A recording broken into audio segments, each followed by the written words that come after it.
Okay, hopefully you already watched the lecture with just simple integrals. Now I'm going to give you a little bit harder integrals, which are actually more similar to what you'll probably end up using Mathematica for, right? Because you guys can all do the simple integrals by hand.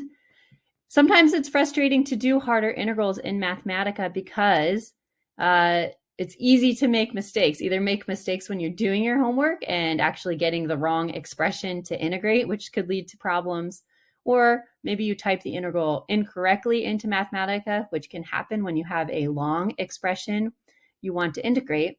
Or maybe you did the problem right, you typed it incorrectly, but Mathematica seems to still be struggling to do the integral. And in that case, you need to give it some assumptions. Basically, you need to limit the space that you're trying to integrate over in order to get a reasonable answer. And that's because, again, computers are stupid and Mathematica doesn't know what you want. So it doesn't really know anything about the problem you're trying to solve. So it's going to try to evaluate the integral, assuming that the variables are anything. They could be infinite, they could be imaginary numbers, they could be negative when you know that they have to be greater than 0. Okay, so in some cases, if an integral seems to be taking too long or Mathematica can't do it, you need to add assumptions. Okay, so just some examples of that. Here, again, I'm starting by clearing all the variables. I've defined a function, which is the square root of x squared plus 1, okay? And now I'm going to integrate it and set that equal to a new function, g, which also depends on x. So I'm going to go ahead and run this. This is a definite integral from 0 to x, okay? And I want you to notice that what comes out when I do this particular integral is this output, which says conditional expression, okay? So this is an indication that you need to give Mathematica some assumptions when evaluating the integral, okay? And basically what this means is it's like this would be the answer if I assumed these things over here, okay? So that assumes that the real value of x is not equal to 0. And it also assumes that imaginary x is between these values or between these values. Okay, so a little bit of logic here. Okay, actually these are all or. So this is true, or this is true, or this is true. Okay, but generally we don't want this big long thing. We don't want to deal with all of that. Okay, so instead I'm going to think a little bit about this integral I'm trying to do. It's probably based on a physics problem, and I'm going to tell Mathematica to assume something. Maybe I know that x is going to be greater than 0. Okay, so I'm going to tell it to make the assumption that x is greater than 0. So let's look at the syntax here. I'm going to use integrate. I'm going to put in the function that I want to integrate. I'm putting in the variable of integration and the limits here, and then another comma, capital A for assumptions. Okay, and again, this is another thing that you can Google and look up. There's lots of different options for the syntax here on assumptions. Okay, and then here a little bit confusing syntax. How the heck did I get this arrow? Well, I did a dash and then the caret. Okay, and that will turn into an arrow when I evaluate it. And then I'm telling it, hey, let's assume that x is greater than 0. Now when I evaluate this line, okay, notice that I get rid of the conditional expression, and now it just gives me what it thought it was to begin with. Okay, let's do another example. Okay, here's another example of an integral that you might get in a physics class. And if I run this integral, which I'm going to go ahead and start doing, okay, it's going to take a really long time. In fact, I don't even know if Mathematica will give me an answer for this or if it will abort itself after attempting over a long period of time. You should know that some integrals will just take a lot of computation time. So you should have some patience with Mathematica, depending on what computer you're on, depending on what else is going on in your computer.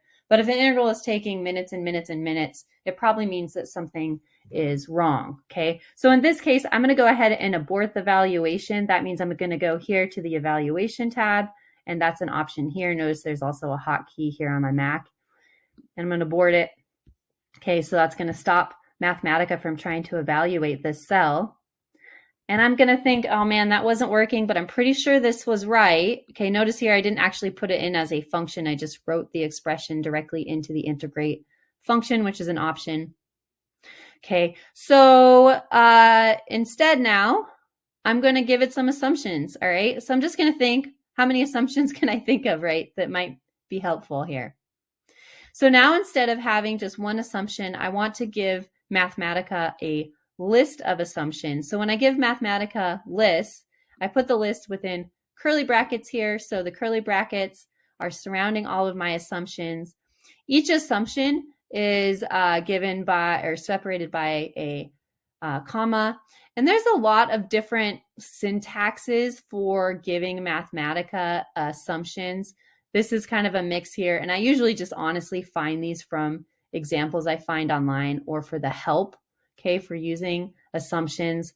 But this is saying, hey, let's assume that x is not equal to 0. If you're not sure where to find this not equal sign, you can definitely find it in the palette up here.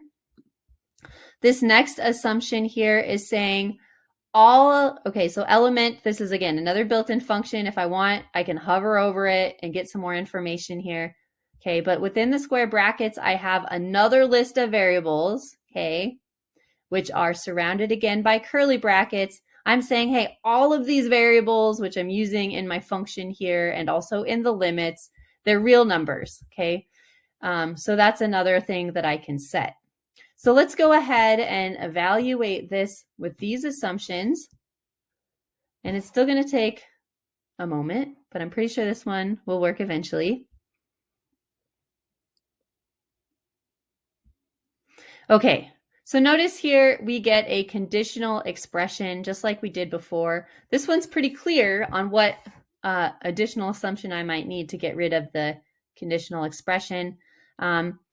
Again, this could be, I could just stop here and just assume this is the right answer, but I like to push Mathematica to just give me a single expression for my output. But here, this is an indication, all right, this is what it would be equal to if it assumed that L, which in this case for this problem is a length, is greater than 0, okay, which makes sense, right? So I'm going to put that extra assumption in there. I'm going to put one more assumption in my list of assumptions here that L is greater than 0, okay, and I'm going to try this integral one more time.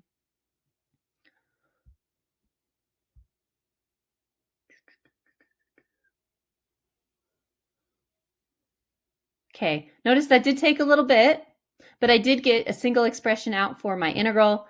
It's a doozy, okay? It's somewhat complex, but sometimes this is what you get when you are evaluating things in a physics class. Okay, so just one more time, I wanted to show you that you can, in fact, here I'm just doing the integral. Maybe I just need to write this out as a solution in my homework, but maybe I also want to evaluate it at specific values or maybe make a plot or something like that. So I can set the output equal to a new function, just like I had done previously. Okay, I'll let that run for a second. There's, by the way, faster ways to do this rather than rerunning it, but that's okay for now.